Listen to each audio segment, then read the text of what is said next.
जय हिंद साथियों, कैसे हो आप लोग। मुझे उम्मीद है आप लोग बहुत बढ़िया होंगे। दोस्तों आज की वीडियो में हम सीखेंगे भारतीय संविधान का भाग 3 जो मूल अधिकार के बारे में बात करता है। आखिर ये मूल अधिकार क्या है, कहां से आया हुआ है, कहां से आया हुआ है। आखिर मैंने आपसे ये क्यों पूछ लिया कि ये कहां से आया हुआ है, क्योंकि दोस्तों आपको पता होना चाहिए कि हमारा भारतीय संविधान है जो कि विभिन्न देशों से मिलकर बना हुआ है। और वो दोस्तों विभिन्न देशों से मिलकर बना है, इसीलिए दोस्तों ये जो मूल अधिकार है वो भी किसी न किसी देश से आए हुए हैं हमारे संविधान में। तो दोस्तों आज हम सीखेंगे कि ये भाग 3 12 से 35 अनुच्छेद तक है और हम आज कुछ आर्टिकल भी इसके देखेंगे।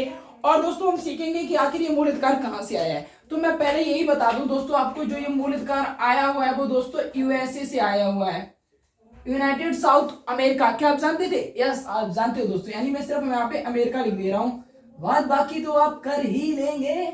तो ये दोस्तों कहां से आया हुआ है? अमेरिका से आया हुआ है।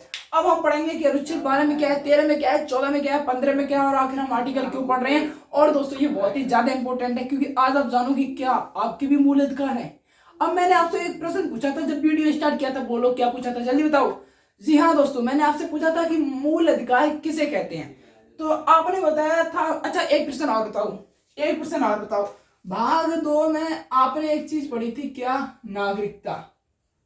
नागरिकता तो क्या ये मूल अधिकार है? अब आप कहोगे कैसा प्रश्न पूछ रहे हो, जब भाग 2 में है ही नहीं मूल अधिकार तो ये मूल अधिकार कैसे होगा। हाँ दोस्तों, नागरिकता हमारा मूल अधिकार नहीं है, वो हमें 18 साल के बाद मिलता है। तो फिर ये मूल अधिकार क्या होते हैं ये तो बता दो। तो दोस्तों मूल अधिकार क्या होते हैं? बेअधिकार। मूल अधिकार क्या होते हैं? बेअधिकार जो हमें जन्म से ही मिल जाते हैं। यानी दोस्तों ये भी होता है, यानी हम दोस्तों पैदा हो गए और हमारे पास मूल अधिकार आ गए अपने देश के। हाँ दोस्तों, तो मूल अधिकार क्या होते हैं? बेअधिकार जो हमें जन्म से ही मिल जाते हैं, वो क्या है? मूल अधिकार। आप मूल अधिकार को समझ गए होंगे। अब ये क्या है? 12 से 35। तो दोस्तों ये 12 से 35 ये है। जैसे आपने दोस्तों किसी किताब को पढ़ा है? हाँ किताब को पढ़ा है, क्लास 10th में हूँ मैं इस समय। तो मैं अपनी किताब गणित की बात करूँ, हाँ मैं गणित पढ़ता हूँ। तो उसमें पहला चैप्टर है दोस्तों संख्या पद्धति। क्या है संख्या पद्धति?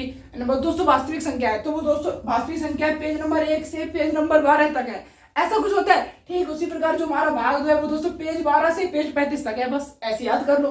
तो दोस्तों भाग 2 मूल अधिकार जो कि अनुच्छेद 12 से 35 तक है। अब हम पढ़ेंगे कि आर्टिकल 12 क्या कहता है। तो देखो सीखो दोस्तों, अनुच्छेद 12 क्या है। आर्टिकल 12 यानी अनुच्छेद, यहाँ पे लिख दिया अनुच्छेद 12। अब हम पढ़ेंगे कि ये 12 क्या है। राज्य मूल अधिकार की रक्षा करेगा। ओ नो, ये राज्य क्या है? यहाँ पर राज्य का मतलब यूपी बिहार चंडीगढ़ पंजाब हरियाणा मध्य प्रदेश नहीं है। यहाँ पर दोस्तों राज्य का मतलब ये है कि दोस्तों राज्य मतलब दोस्तों राज्य का मतलब यहाँ पर स्टेट का मतलब ये है दोस्तों। जैसे दोस्तों आप यूपीएससी स्टेट, वो अपने कानून बनाने के लिए स्वतंत्र है। क्या दोस्तों? जैसे यूपीएससी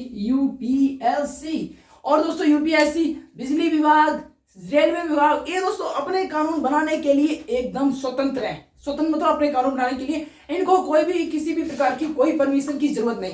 तो दोस्तों ये क्या करेंगे? ठीक है, इनको परमिशन की जरूरत तो नहीं है, तो आखिर ये करेंगे क्या? ये जो करेंगे वो ये करेंगे कि मूल अधिकार की रक्षा करेंगे। यानी किसकी रक्षा करेंगे दोस्तों? मूल अधिकार की रक्षा करेंगे। यानी जो ये कानून बनाएंगे वो दोस्तों मूल अधिकार को देख के ही बनाएंगे। बस सिंपल सा था आर्टिकल 12 जो कि आपको आना ही चाहिए। अब बात करेंगे आर्टिकल 13 की। क्या अनुच्छेद 13 ये दोस्तों क्या करता है? तुम्हारे जो मूल अधिकार हैं उनको थोड़ा रोक देता है। इसको बोलते हैं अल्पीकरण। क्या दोस्तों?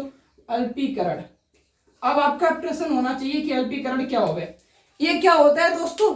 ये समझ लो। जैसे दोस्तों आपको एक स्वतंत्रता है, कहीं भी घूमने की स्वतंत्रता, तो क्या आपने क्या किया?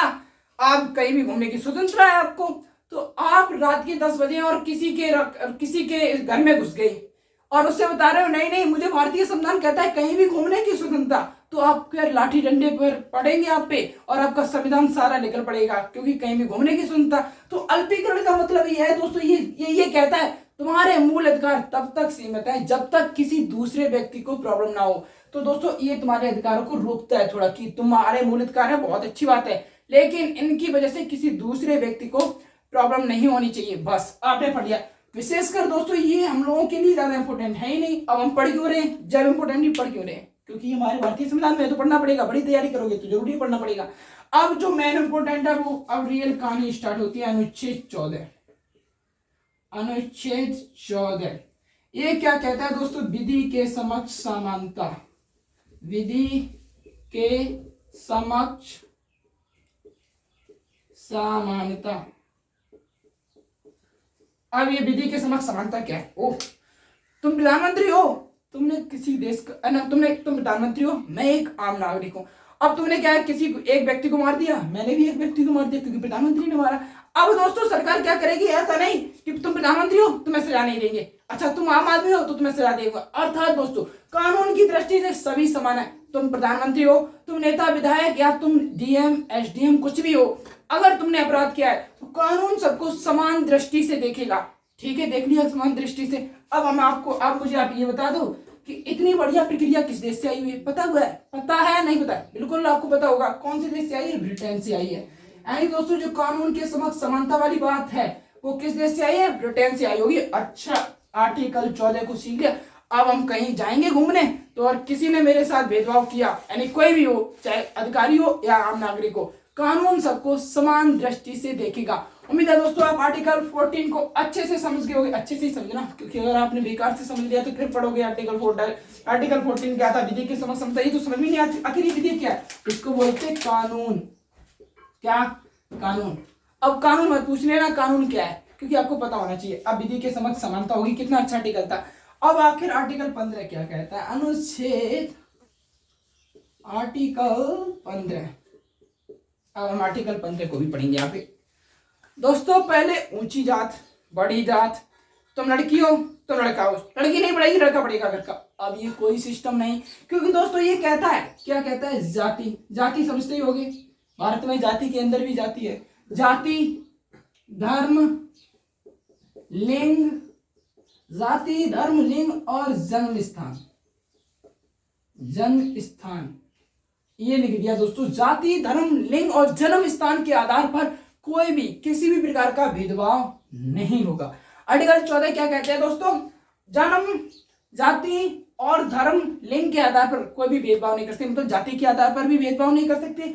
धर्म मतलब दोस्तों धर्म तो जानते हो, हिंदू धर्म, मुस्लिम धर्म, ईसाई धर्म, सिख धर्म, कुछ भी हो इसके आधार पर कोई भेदभाव। लिंग मतलब ट्रांसजेंडर, लड़का मतलब पुरुष महिला, समझ गए होंगे। इसके आधार पर कोई भी व्यक्ति किसी भी प्रकार का भेदभाव नहीं कर सकता, चाहे गवर्नमेंट हो चाहे आम नागरिक हो। समझ गए दोस्तों आप आर्टिकल 15 क्या था? जाति, धर्म और लिंग और जन्म स्थान के आधार पर कोई भेदभाव नहीं होगा। अब आर्टिकल 16 को सीखो।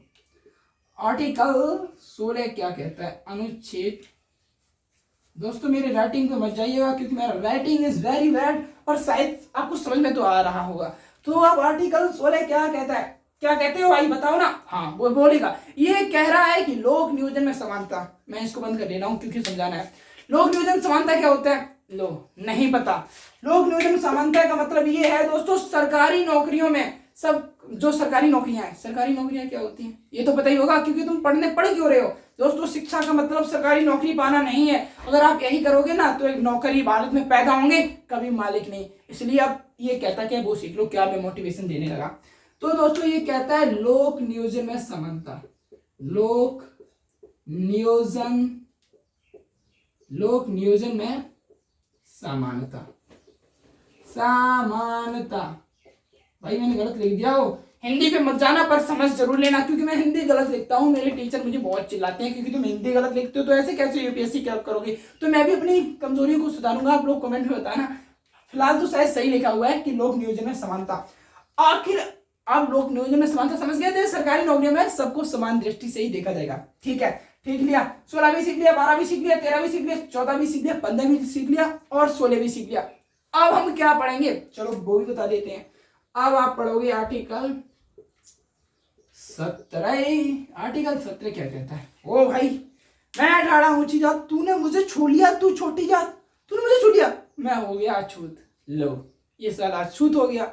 बताओ कोई मनुष्य किसी मनुष्य को छू ले तो वो अछूत हो जाएगा। पहले यही चलता था दोस्तों, आज आप चैन से जीते हो। पता क्यों है? क्योंकि दोस्तों ये कहता है अब अस्पृश्यता का अंत हो गया। अस्पृश्यता का अंत हो गया। अब ये अस्पृश्यता कैसा लिखा जाता है? ऐसा दोस्तों, शायद अस्पृश्यता का अंत, जिसे हम दोस्तों छुआछूत भी बोलते हैं। अस्पृश्यता का अंत, समझ गए? हाँ समझ गए।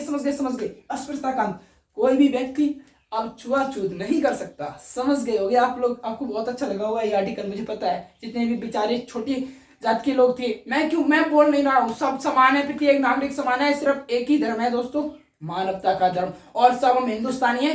कोई दोस्तों जाति कोई धर्म नहीं, वो मैं नहीं मानता हूँ। आपको जो करना है सो करो, लेकिन मुझे काम है यहाँ पर बताना कि 17 में क्या है। तो दोस्तों यहाँ पे मैंने 17 तो लिखा ही नहीं, आपने बताया भी नहीं। तो 17 में क्या है दोस्तों, अस्पृश्यता का अंत।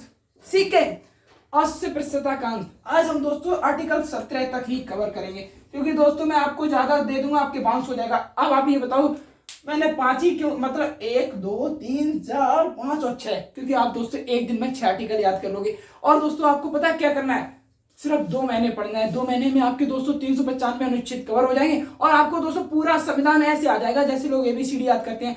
इसलिए दोस्तों आप डेली 6 आर्टिकल ही पढ़िए और उनको ऐसे कंठस्थ करिए। 6 पढ़ेंगे, अब मैं दोस्तों उसका रिवीजन करूंगा। तो दोस्तों रिवीजन तो आप कर ही लोगे, क्योंकि आपको स्क्रीनशॉट लेना, ले लीजिए और डेली पढ़ा कीजिए दोस्तों संविधान को। और आपको इससे पता चलेगा कि आपके मौलिक अधिकार क्या है, आपके मूल कर्तव्य क्या है। इस चीज को आप सीखोगे। तो मैं आपको बताऊं कि अब आप नेक्स्ट वीडियो में क्या देखोगे दोस्तों। नेक्स्ट जहां तक मुझे पता है दोस्तों, मैं नेक्स्ट वीडियो में आपको 18 से 35 तक पूरा कंप्लीट करा दूंगा। अगर नहीं हो पाया तो नेक्स्ट वीडियो में ही आपको पता चलेगा। और दोस्तों आपको, मुझे उम्मीद है आपको ये वीडियो अच्छा जरूर लगा होगा, क्योंकि आप संविधान पढ़े हो और संविधान को दोस्तों इंटरेस्ट के साथ पढ़ो। उम्मीद है दोस्तों आप वीडियो अच्छा आपको अवश्य लगा होगा। और मेरे पढ़ाने में जो कमी हो वो आप जरूर बता देना। वो इसके लिए अब आप कहाँ बताओगे, आखिर मैं बताऊंगा कहाँ। तो दोस्तों कमेंट सेक्शन आपके लिए है, उस पर आप मुझे बताओगे कि वंश प्रताप, मेरा नाम क्या है, वंश प्रताप। अब आप उस पर बताओगे कि मेरे भैया पढ़ाने में क्या प्रॉब्लम है। उम्मीद है दोस्तों आप समझ गए होंगे। ठीक है दोस्तों, आज के लिए बाय बाय, मिलते हैं आपको नेक्स्ट वीडियो में, टाटा।